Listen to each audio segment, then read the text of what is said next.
In 2007, the World Health Organization issued a challenge to the world cities to respond to the needs of our ever-growing senior populations by making sure that our urban centers are places where older people can live longer, healthier, and better lives.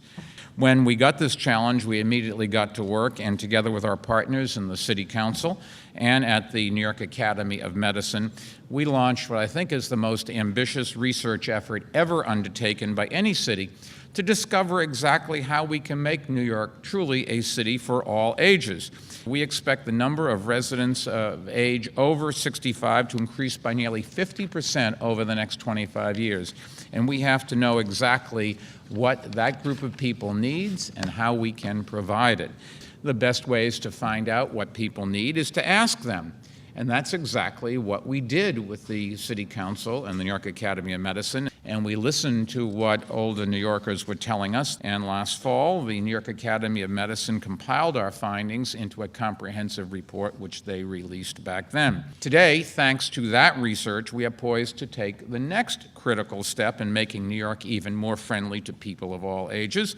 We will begin implementing 59 new initiatives. And that's why today we're committing, as funding becomes available, we are going to transform 50 senior centers into model centers of wellness. These 50 senior centers will serve essentially as charter senior centers, and much like our charter schools, they will offer the staff autonomy, attract new talent and entrepreneurial energy, and inject a real sense of competition and innovation into the entire senior services system.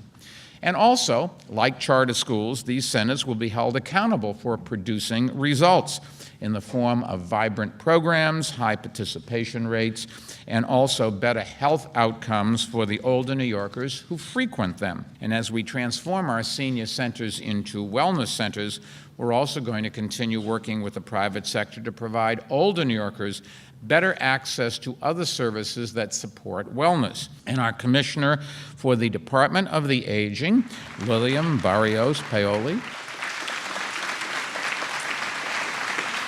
she and her staff will be responsible for evaluating the results produced by the charter senior centers.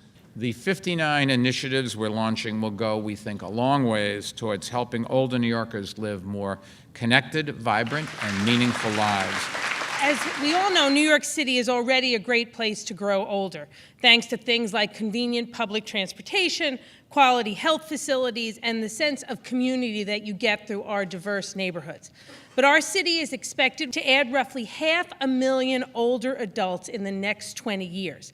If we want to remain age-friendly and a place where people want to grow old in the decades ahead, we need to start planning now, and that's what today's announcements are really about.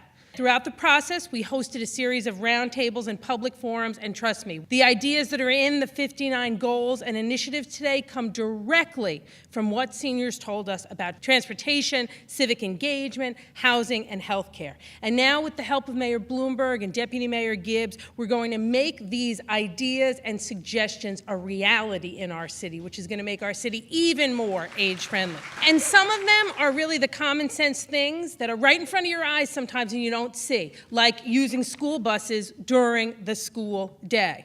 Some will build on areas where we've already had success, like the assigned council program.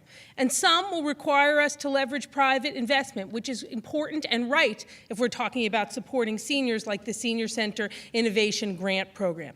But in each case, our goal is to be responsive to the needs we heard from seniors in all 5 boroughs, and to make sure that we don't yield 1 inch in being the most age-friendly city in the country.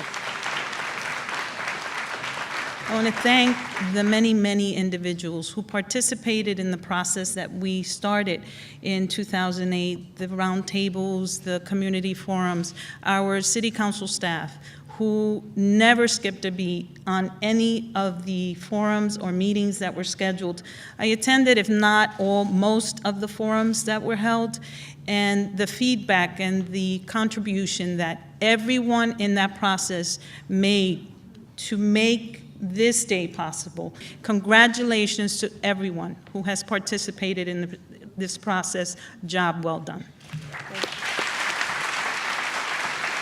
The City Council has been an extremely dedicated partner in the effort to reimagine what it means to grow older in New York, and I think it's fair to say that we could never have come this far without the work of our next speaker. Our next speaker is the president of the New York Academy of Medicine, Dr. Jo Ivey Boufford.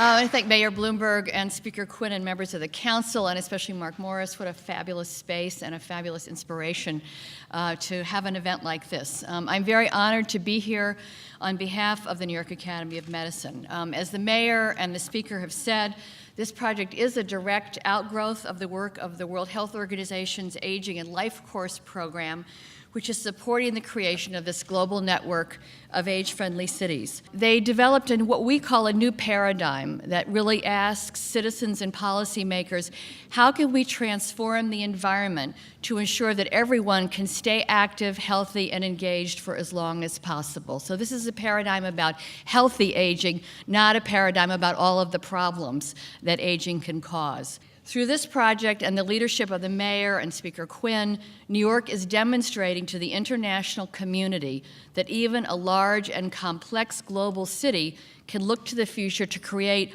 a better environment for all its older citizens. Meeting this challenge will take all of us working across every sector of society.